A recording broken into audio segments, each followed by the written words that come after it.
The next step for writing our persuasive paragraphs or essays is to complete our outlines. These outlines are a chance to take all the ideas we brainstormed and to put them in a type of roadmap that gives us a guide for how to write our opinion piece. To begin our outline, we're first going to make a T-chart, but we're going to make our T-chart a little bit different. We're going to put our line across the top, but rather than do two even columns, we're going to make them just a bit uneven so that what's over here is a little bit smaller than what's over here on this side. And now it's time for us to think about what we want to write as our opinion statement. If I'm trying to tell people that London is my favorite city, and so I make my opinion statement, London is a good city, I'm not really convincing anybody that they should go and visit. I'm not really convincing anyone why they should agree with me. When we write our opinion statement, we want someone to take action after they read what we wrote. While London is a good city is not a very strong opinion statement because it doesn't convince people to do something, if I instead said that everyone should plan a trip to visit London, that's a strong opinion statement because I'm trying to convince people to do something that I believe is a really good idea. Now is a great time to pause the video and write your strong opinion here.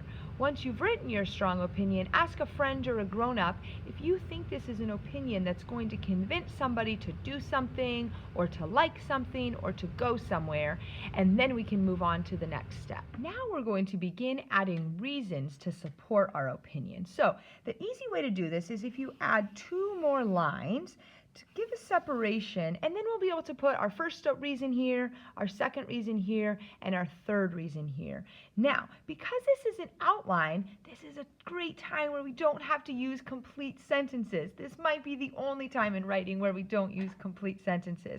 So I'm going to brainstorm what I think are 3 reasons why everyone should plan a trip to London. The first one is that I think there's a lot of history to learn while we're in London.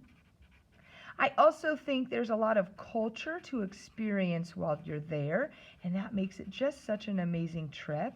I also think there are a lot of free things to do in London, and that's another reason that everyone should plan a trip to London.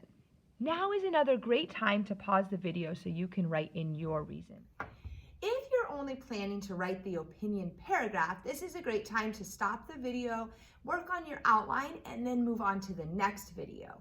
If you're planning to write the opinion essay, you want to make sure you've completed your outline and then continue the video, and we'll talk about the next steps in the outline for moving from a paragraph to an essay. Now, I would encourage you, if you're writing the opinion paragraph, after you've gone through the steps and written the opinion paragraph, you can come back to this video and complete the steps, but take it a bit further to write the opinion essay. Now is a chance for those of us who are going to write the opinion essay to add in our supporting details. Each of our reason is going to need 3 supporting details. So we'll end up putting in 1 supporting detail here, and then we'll continue on and add them again. We're going to have 3 supporting details for each reason. So these supporting details help back up your claim of why your reason is valid.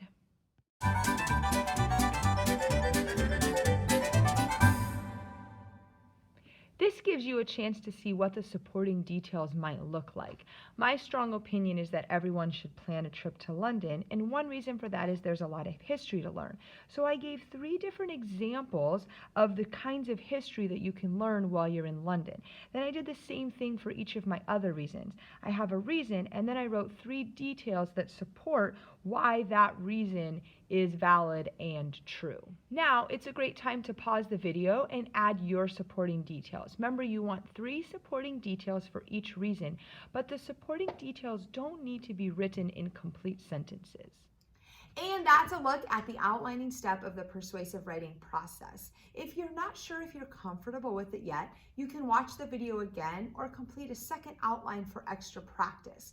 Once you feel confident you have an outline that's ready to go, you can go on to the next video while we'll work on writing our drafts.